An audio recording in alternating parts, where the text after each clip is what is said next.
Hi, I'm sitting here and I'm looking at the ALS Association Massachusetts chapter for a meeting on June 4th. Unfortunately, I have had ALS for a year, and I met with Jan Orman once, and she was very informative to me, but I had to reach out to her in the beginning because I knew they had an association, but I didn't really understand everything because I was just recently diagnosed, so everything was so overwhelming for me. I went to one support group, and they say it's a support group, but I really found that it was more information and a conference than support. We have a lot of questions of, I want to know personally, how many ALS people are affected by, how many Massachusetts people are affected by ALS, and how do they get in touch with us, and how do they, besides an email, how do they check on them to make sure they have rides to and from these supports? I want to know, why aren't actual ALS clients or patients getting up there and being helpful to all the people that are attending these things, and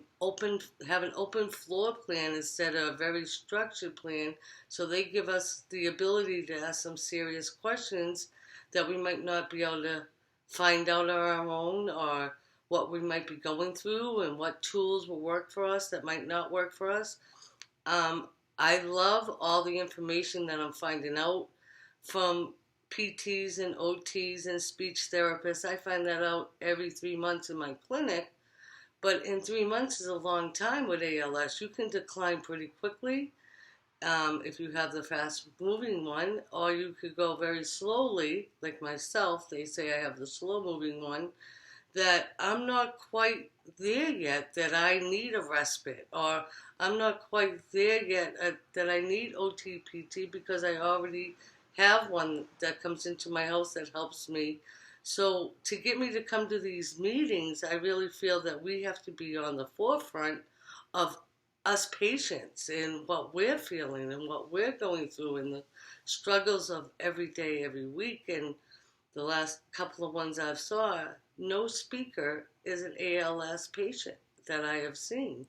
And we've never had an open floor plan for our questions, or if we don't get to speak with someone that we really need to through this support group, where's the information, how we get in touch with them, and how is it the right person to do that? And these are the questions I would like to know, and I would love, because ALS and the Ice Bucket Challenge has brought so much awareness to this, and I struggle every day with different obstacles that sometimes my OT and PT don't have the answers to, and I don't know where to look for them. And we just need to more focus on the obstacles we're having, along with the medical, spiritual, and mental of the ALS. And I think if we concentrate first on those necessities after we find out, and we ask the right questions to our patients that have ALS or what we're looking to see in these support groups, I really feel that they will have so much more of an outcome. And I don't think it'll be so discouraging. And I really believe then we could actually say it's a support group instead of a lecture of what's going on with ALS in the medical field and